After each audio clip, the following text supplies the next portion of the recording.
मैं आपसे क्षमा प्रार्थी हूं कि मौसम खराब होने की वजह से मैं वहां आपके बीच उपस्थित नहीं हो सका।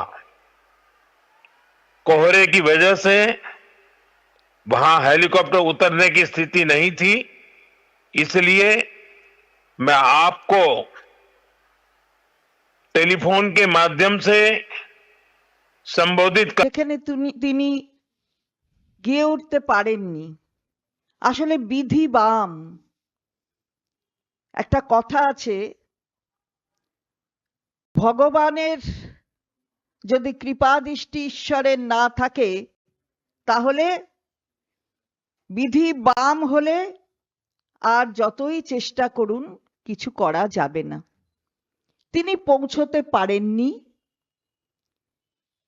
নানা রকম কারণ তারা দর্শাচ্ছে বটে, কিন্তু ঘটনা হলো তিনি পৌঁছতে পারেননি।